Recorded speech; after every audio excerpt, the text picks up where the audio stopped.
All right. I know you guys don't know this, but this is a third time's the charm trying to read this last bit of the Red-Headed Leaf.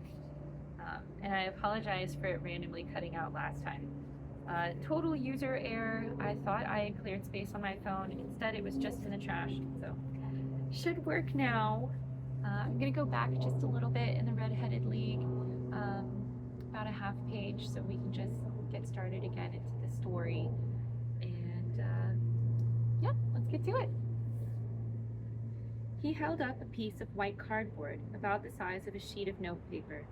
It read in this fashion: The Red-Headed League is dissolved. October 9, 1890. Sherlock Holmes and I surveyed this curt announcement and the rueful face behind it until the comical side of the affair so completely overtopped every other consideration that we both burst out into laughing. I cannot see that there is anything funny, cried our client, flushing up to the roots of his flaming head. If you can do nothing better than laugh at me, I can go elsewhere. No, no, cried Holmes, shoving him back into his chair from which he'd half risen. I really wouldn't miss your case for the world. It is most refreshingly unusual, but there is, if you'll excuse me saying so, something just a little funny about it. Pray, what steps did you take when you found the card upon the door? I was staggered, sir. I did not know what to do. Then I called at the offices round, but none of them seemed to know anything about it. Finally, I went to the landlord, who is an accountant living on the ground floor, and I asked him if he could tell me what had become of the Red-Headed League. He said that he'd never heard of any such body. Then I asked him who Mr. Duncan Ross was. He answered that that name was new to him. Well, said I, the gentleman at number 4? What, the red-headed man? Yes. Oh, he said. His name was Morris Williams. He was a solicitor and was using my room as a temporary convenience until his new premises were ready. He moved out yesterday. Well, where could I find him? Oh, at his new offices. He did tell me the address. Yes, 17 King Edward Street, near St. Paul's. I started off, Mr. Holmes, but when I got to that address, it was a manufactory of artificial kneecaps, and no one in it had ever heard of either name. And what did you do then? Asked Holmes. I went home to Saxe Coburg Square, and I took the advice of my assistant, but he could not help me in any way. He could only say that if I waited I should hear by post. But that was not quite good enough, Mr. Holmes. I did not wish to lose such a place without a struggle. So as I had heard that you were good enough to give advice to poor folk who were in need of it, I came right away to you. And you did very wisely, said Holmes. Your case is an exceedingly remarkable one, and I shall be happy to look into it. From what you've told me, I think that it is possible that graver issues hang from it than might at first sight appear. Grave enough, said Mr. Jabez Wilson. Why, I've lost £4,000 a week. As far as you are personally concerned, remarked Holmes, I do not see that you have any grievance against this extraordinary league. On the contrary, you are, as I understand it, richer by some £30, so to say nothing of the minute knowledge which you have gained on every subject which comes under the letter A, you have lost nothing by them. No, sir, but I want to find out about them, and who they are, and what their object was in playing this prank, if it was a prank. It was a pretty expensive joke for them, for it cost them £32. We shall endeavor to clear up these points for you. And first, one or two questions, Mr. Wilson. This assistant of yours, who first called your attention to the advertisement, how long had he been with you? About a month, then. How did he come? In answer to an advertisement. Was he the only applicant? No, I had a dozen. And why did you pick him? Because he was handy and he would come cheap. At half wages, in fact. Yes. What is he like, this Vincent Spaulding? Small, stout, very quick in his ways. No hair on his face, though he's got not short of 30. He has a white splash of acid upon his forehead. Holmes sat up in his chair in considerable excitement. I thought as much, said he. Have you ever observed that his ears are pierced for earrings? Yes, sir. He told me that a gypsy had done it for him when he was a lad. Said Holmes, sinking back in deep thought. He is still with you? Oh, yes, sir. I've only just left him. And has your business been attended to in your absence? Nothing to complain of, sir. There's never very much to do of a morning. That will do, Mr. Wilson. I shall be happy to give you an opinion upon the subject in the course of a day or two. Today is Saturday, and I hope that by Monday we may come to a conclusion. Well, Watson, said Holmes, when our visitor had left us, what do you make of it all? I make nothing of it, I answered frankly. It is a most mysterious business. As a rule, said Holmes, the most bizarre a thing is the less mysterious it proves to be. It is your commonplace, featureless crimes which are really puzzling, just as a commonplace face is the most difficult to identify. But I must be prompt over this matter. What are you going to do then? I asked. To smoke, he answered. It is quite a three-pipe problem, and I beg that you won't speak to me for 50 minutes.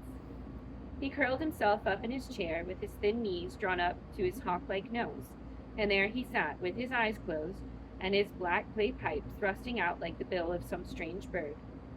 I had come to the conclusion that he'd dropped asleep, and indeed was nodding off myself, when he suddenly sprang out of his chair with the gesture of a man who'd made up his mind, put down his pipe upon the mantelpiece. Sarasate plays at the St. James Hall this afternoon, he remembered. What do you think, Watson? Could your patient spare you for a few hours? I have nothing to do today. My practice is never very absorbing. Then put on your hat and come. I'm going through the city first, and we can have some lunch on the way. I observe that there is a good deal of German music on the program, which is rather more to my taste than Italian or French. It is introspective, and I want to introspect. Come along. We traveled by the underground as far as Aldersgate, and a short walk took us to Saxe-Coburg Square and the scene of the singular story which we had listened to in the morning. It was a poky little, shabby, genteel place, where 4 lines of dingy, 2-storied brick houses looked out into a small railed-in enclosure, where a lawn of weedy grass and a few clumps of faded laurel bushes made a hard fight against a smoke-laden and uncongenial atmosphere. 3 gilt balls and a brown board with Jabez Wilson in white letters upon a corner house announced the place where our red-headed client carried on his business. Sherlock Holmes stopped in front of it with his head on one side and looked it all over, with his eyes shining brightly between puckered lids. Then he walked slowly up the street and then down again to the corner, still looking at the houses. Finally, he returned to the pawnbroker's, and having thumped vigorously upon the pavement with his stick 2 or 3 times, he went up to the door and knocked. It was instantly opened by a bright-looking, clean-shaven young fellow, who asked him to step in. Thank you, said Holmes. I only wish to ask you how you would go from here to the Strand. 3rd right, 4th left, answered the assistant promptly, closing the door. Smart fellow, that, observed Holmes as we walked away. He is, in my judgment, the 4th smartest man in London, and for daring I'm not sure that he is not acclaimed to be the 3rd. I have known something of him before. Evidently, said I, Mr. Wilson's assistant counts for a good deal in this mystery of the Red-Headed League. I'm sure that you inquired your way merely in order that you might see him. Not him. Well, what then? The knees of his trousers. And what did you see? What I expected to see. But why did you beat the pavement? My dear doctor, this is a time for observation, not for talk. We are spies in an enemy's country. We know something of Saxe-Coburg Square. Let us now explore the paths which lie behind it. The road in which we found ourselves as we turned round the corner from the retired Saxe-Coburg Square presented as great a contrast to it as the front of a picture does to the back. It was one of the main arteries which convey the traffic of the city to the north and west. The roadway was blocked with the immense stream of commerce flowing in a double tide inwards and outwards, while the footpaths were black with the hurrying swarm of pedestrians. It was difficult to realize as we looked at the line of fine shops and stately business premises that they really abutted on the other side upon the faded and stagnant square which we had just quitted. Let me see, said Holmes, standing at the corner and glancing along the line. I should like just to remember the order of the houses here. It is a hobby of mine to have an exact knowledge of London. There is Mortimer's, the tobacconist, the little newspaper shop, the Coburg branch of the City and Suburban Bank, the vegetarian restaurant, and McFarland's carriage buildings depot. That carries us right on back to the other block. And now, Doctor, we've done our work, so it's time that we had some play. A sandwich and a cup of coffee, then off to violin land, where all is sweetness and delicacy and harmony, and there are no red-headed clients to vex us with their conundrums. My friend is an enthusiastic musician, being himself not only a very capable performer, but a composer of no ordinary merit. All the afternoon he sat in the stalls, wrapped in the most perfect happiness, gently waving his long thin fingers in time to the music, while his gently smiling face and his languid dreamy eyes were as unlike those of Holmes the sleuth-hound, Holmes the relentless, keen-witted, ready-handed criminal agent, as it was to conceive. And his singular character, the dual nature, alternatively asserted itself, and his extreme exactness and astuteness represented, as I have often thought, the reaction against the poetic and contemplative mood which occasionally predominated him. The swing of his nature took him from extreme languor to devouring energy, and as I knew well, he was never so truly formidable as when for days on end he had been lounging in his armchair amid his improvisations and his black-letter editions. Then it was that the lust of the chase would suddenly come upon him, and that his brilliant reasoning power would rise to the level of intuition, until those who were unacquainted with his methods would look askance at him as on a man whose knowledge was not that of other mortals. When I saw him that afternoon so enwrapped in the music at St. James Hall, I felt that an evil time might be coming upon those whom he had set himself to hunt down. "You want to go home, no doubt, Doctor," he remarked as we emerged. "Yes, it would be as well." "And I have some business to do that will take some hours. This business at Coburg Square is serious." "Why serious?"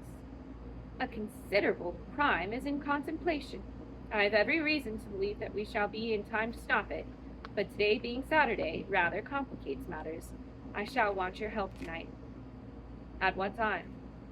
10 will be early enough." "I shall be at Baker Street at 10. "Very well. And I say, Doctor, there may be some little danger, so kindly put your army revolver in your pocket." He waved his hand, turned on his heel, and disappeared in an instant among the crowd. I trust that I am not more dense than my neighbors, but I was always oppressed with a sense of my own stupidity in my dealings with Sherlock Holmes. Here I had heard what he had heard, and I had seen what he had seen, and yet from his words it was evident that he saw clearly not only what had happened, but what was about to happen, while to me the whole business was still confused and grotesque. As I drove home to my house in Kensington, I thought over it all, from the extraordinary story of the red-headed copier of the encyclopedia, down to the visit to Saxe Coburg Square and the ominous words which he had parted from me. What was this nocturnal expedition, and why should I go armed? Where were we going, and what were we to do? I had the hint from Holmes that this smooth-faced pawnbroker's assistant was a formidable man, a man who might play a deeper game. I tried to puzzle it out, but gave it up in despair, and set the matter aside until night should bring an explanation.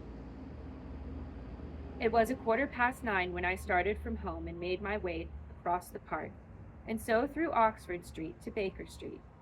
2 hansoms were standing at the door, and as I entered the passage I heard the sound of voices from above.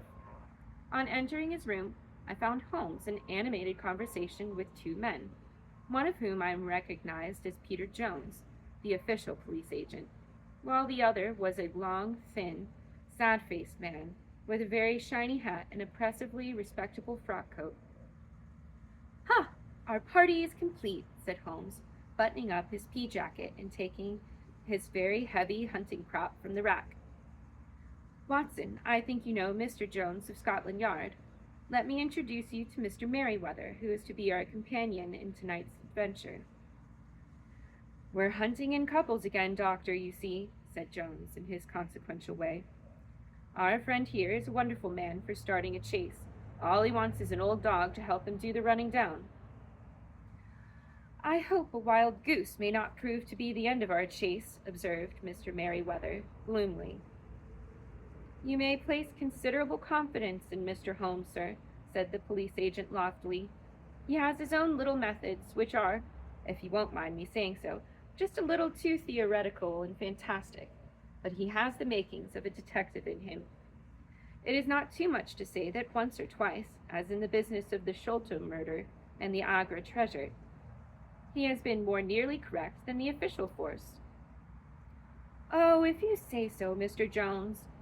It is all right, said the stranger with deference. Still, I confess that I miss my rubber. It is the first Saturday night for 37 years that I have not had my rubber. I think that you will find, said Sherlock Holmes, that you will play for a higher stake tonight than you have ever done yet, and that the play will be more exciting. For you, Mr. Merryweather, the stake will be some 30,000 pounds, and for you, Jones, it will be the man upon whom you wish to lay your hands.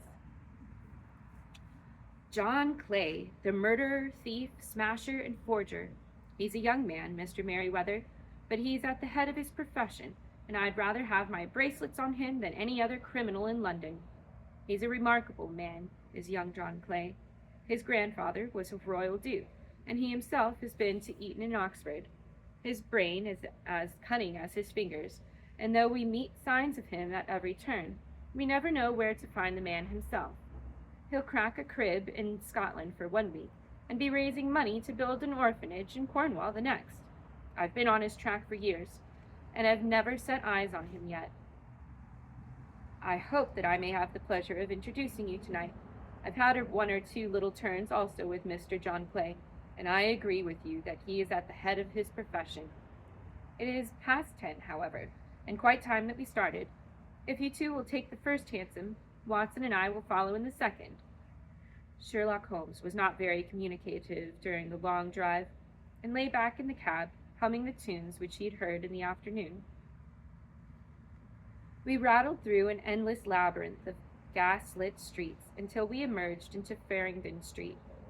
We're close now, my friend remarked. This fellow Merryweather is a bank director, and personally interested in the matter. I thought it as well to have Jones with us also. He's not a bad fellow, though an absolute imbecile in his profession. He has one positive virtue. He is as brave as a bulldog, and as tenacious as a lobster if he gets his claws upon anyone. Here we are, and they're waiting for us. We'd reached the same crowded thoroughfare in which we had found ourselves in the morning. Our cabs were dismissed, and following the guidance of Mr. Merryweather, we passed down a narrow passage and through a side door, which he opened for us.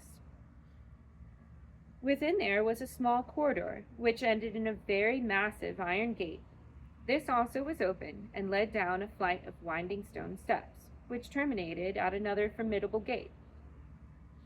Mr. Merryweather stopped to light a lantern, then conducted us down a dark, earth-smelling passage, and so, after opening a third door into a huge vault, or cellar, which was piled all around with crates and massive boxes.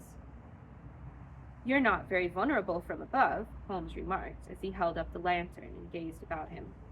Nor from below, said Mr. Merryweather, striking his stick upon the flags which lined the floor.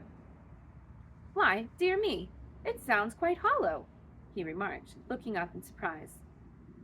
I really must ask you to be a little more quiet, said Holmes severely. You've already imperiled the whole success of our expedition. Might I beg that you'd have the goodness to sit down upon one of those boxes, and to not interfere?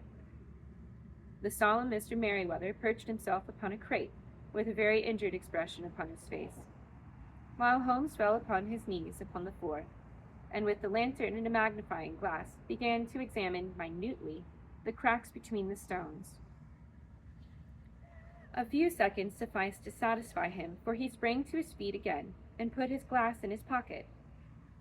We have at least an hour before us, he remarked, for they can hardly take any steps until the good pawnbroker is safely in bed. Then they will not lose a minute, for the sooner they do their work, the longer time they will have for their escape. We are at present, Doctor, as you no doubt have already divined, in the cellar of the city branch of one of the principal London banks. Mr. Merriweather is the chairman of directors, and he'll explain to you that there are reasons why the more daring criminals of London should take a considerable interest in this cellar at present. It is our French gold, whispered the director. We've had several warnings that an attempt might be made upon it. Your French gold? Yes, we've had occasion, some months ago, to strengthen our resources and borrowed for that purpose 30,000 Napoleons from the Bank of France. It has become known that we've never had occasion to unpack the money, and that it is still lying in our cellar. The crate upon which I sit contains 2,000 Napoleons packed between layers of lead foil. Our reserve of bullion is much larger at present than is usually kept in a single branch office, and the directors have had misgivings upon the subject. Which were very well justified, observed Holmes, and now it is time that we arrange our little plans. I expect that within an hour matters will come to a head. In the meantime, Mr. Merriweather, we must put the screen over that dark the lantern. And sit in the dark? I'm afraid so. I had brought a pack of cards in my pocket, and I thought that, as we were a partie carrée, you might have your rubber after all. But I see that the enemy's preparations have gone so far that we cannot risk the presence of a light. And first of all, we must choose our positions. These are daring men, and though we shall take them at a disadvantage, they may do us some harm unless we're careful. I shall stand behind this crate, and do conceal yourself behind those. Then, when I flash a light upon them, close in swiftly. If they fire, Watson, have no compunction about shooting them down. I placed my revolver, cocked upon top of the wooden case behind which I crouched. Holmes shot the slide across the front of his lantern, and left us in pitch darkness. Such an absolute darkness as I have never before experienced. The smell of hot metal remained to assure us that the light was still there, ready to flash out at a moment's notice. To me, my nerves, worked up to a pinch of expectancy, there was something depressing and subduing in the sudden gloom, and in the cold, dank air of the vault. They have but one retreat, whispered Holmes. That is the back through the house into Saxe Coburg Square. I hope that you've done what I asked of you, Jones. I have an inspector and 2 officers waiting at the front door. Then we've stopped all the holes. Now we must be silent and wait. What a time it seemed. From comparing notes afterwards, it was but an hour and a quarter. Yet it appeared to me that the night must have almost gone and the dawn be breaking above us. My limbs were weary and stiff, for I feared to change my position. Yet my nerves were worked up to the highest pitch of tension, and my hearing was so acute that I could not only hear the gentle breathing of my companions, but I could distinguish the deeper, heavier in-breath of the bulky Jones from the thin sighing note of the bank director. From my position I could look over the case in the direction of the floor. Suddenly, my eyes caught the glint of a light. At first it was but a lurid spark upon the stone pavement. Then it lengthened out until it became a yellow line, and then, without any warning or sound, a gash seemed to open, and a hand appeared, a white, almost womanly hand, which felt about in the center of the little area of light. For a minute or more the hand, with its writhing fingers, protruded out of the floor. Then it was withdrawn as suddenly as it appeared, and all was dark again save the single lurid spark which marked a chink between the stones. Its disappearance, however, was but momentary. With a rending, tearing sound, one of the broad white stones turned over upon its side and left a square, gaping hole through which streamed the light of a lantern. Over the edge there peeped a clean-cut, boyish face, which looked keenly about it, and then with a hand on either side of the aperture drew itself shoulder-high, waist-high, until one knee rested upon the edge. In another instant he stood at the side of the hole, and was hauling after him a companion, lithe and small like himself, with a pale face and a shock of very red hair. "It's all clear," he whispered. "Have you the chisel and the bags?" "Great Scott! Jump, Archie, jump, and I'll swing for it." Sherlock Holmes had sprung out and seized the intruder by the collar. The other dived back down the hole, and I heard the sound of rending cloth as Jones clutched at his skirts. The light flashed upon the barrel of a revolver, but Holmes's hunting crop came down on the man's wrist, and the pistol clinked upon the stone floor. "It's no use, John Clay," said Holmes blandly. "You have no choice at all." "So I see," the other answered with the utmost coolness. "I fancy that my pal is all right, though I see you've got his coat-tails." "There are 3 men waiting for him at the door," said Holmes. "Oh, indeed, you seem to have done the very thing completely. I must compliment you." "And I you," Holmes answered. "Your red-headed idea was very new and effective." "You'll see your pal again presently," said Jones. "He's quicker at climbing down holes than I am. Just hold out while I fix the derbies." "I beg that you'll not touch me with your filthy hands," remarked our prisoner, as the handcuffs clattered upon his wrists. "You may not be aware that I have royal blood in my veins. Have the goodness also, when you address me, always to say sir and please." "All right," said Jones, with a stare and a snigger. "Well, would you please, sir, march upstairs, where we can get a cab to carry your highness to the police station?" "That's better," said John Clay serenely. He made a sweeping bow to the 3 of us and walked quietly off in the custody of the detective. "Really, Mr. Holmes," said Mr. Merryweather as we followed them from the cellar, "I do not know how the bank can thank you or repay you. There is no doubt that you've detected and defeated in the most complete manner one of the most determined attempts at bank robbery that have ever come within my experience." "I've had 1 or 2 little scores of my own to settle with, Mr. John Clay," said Holmes.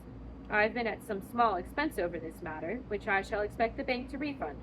But beyond that, I'm amply repaid by having had an experience which is in many ways unique, and by hearing the very remarkable narrative of the Red-Headed League."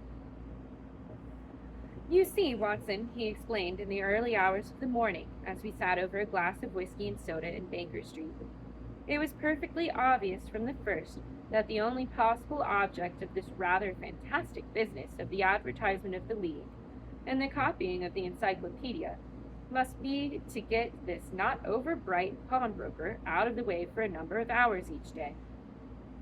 It was a curious way of managing it, but really it would be difficult to suggest a better. The method was no doubt suggested to Clay's ingenious mind by the color of his accomplice's hair. The 4 pounds a week was a lure which must draw him, and what was it to them who were playing for thousands? They put in the advertisement. One rogue has the temporary office, the other rogue incites the man to apply for it, and together they managed to secure his absence every morning in the week. From the time that I heard of the assistant having come for half wages, it was obvious to me that he had some strange motive for securing the situation." "But how could you guess what the motive was?" "Had there been a woman in the house, I should have suspected a more vulgar intrigue. That, however, was out of the question. The man's business was a small one, and there was nothing in the house which could account for such elaborate preparations and such an expenditure as they were at it. It must then be something out of the house. What could it be? I thought of the assistant's fondness for photography, and his trick of vanishing into the cellar. The cellar! That was the end of this tangled clue. Then I made inquiries as to this mysterious assistant, and found that I had to deal with one of the coolest and most daring criminals in London. He was doing something in the cellar, something which took many hours a day for months on end. What could it be? Once more, I could think of nothing save that he was running a tunnel to some other building. So far I had got when we visit the scene of action. I surprised you by beating upon the pavement with my stick. I was ascertaining whether the cellar stretched out in front or behind. It was not in front. Then I rang the bell, and as I hoped, the assistant answered it. We've had some skirmishes, but we'd never set eyes on each other before. I hardly looked at his face. His knees were what I wished to see. You must yourself have remarked how worn, wrinkled, and stained they were. They spoke of those hours of burrowing. The only remaining point was what they were burrowing for. I walked round the corner, saw the City and Suburban Bank abutted our friend's premise, and felt that I'd solved my problem. When you drove home after the concert, I called upon Scotland Yard and upon the chairman of the Bank of Directors, with the result that you've seen. And how could you tell that they would make their attempt tonight? I asked. Well, when they chose their league offices, that was the sign that they no longer cared about Mr. Jabez Wilson's presence. In other words, they had completed their tunnel. But it was essential that they should use it soon, as it might be discovered, or the bullion might be removed. Saturday would suit them better than any other day, as it would give them 2 days for their escape. For all these reasons, I expected them to come tonight. You reasoned it out beautifully, I exclaimed, in unfeigned admiration. It is so long a chain, and yet every link rings true. It saved me from ennui, he answered, yawning. Alas, I already feel it closing upon me. My life is spent in one long effort to escape from the commonplaces of existence. These little problems help me to do so. And you are a benefactor of the race, said I. He shrugged his shoulders. Well, perhaps, after all, it is of some little use, he remarked. L'homme c'est rien, l'œuvre c'est tout, as Gustave Flaubert wrote to George Sand. And that is the end. So, a bank heist. Hopefully, this recording went all right. I know I normally record in the morning, so it's just a different time of day. But enjoy. If you missed the first part, go to the playlist and watch that. I have other playlists for the other stories that are in this book, The Adventures of Sherlock Holmes. So we've already done A Scandal in Bohemia and A Case of Identity, and this was The League of Red-Headed Men. So I hope to see you next time. Let's see, what are we starting next? The Boscombe Valley Mystery. So come back tomorrow for that, and I hope that you have a good day. Bye.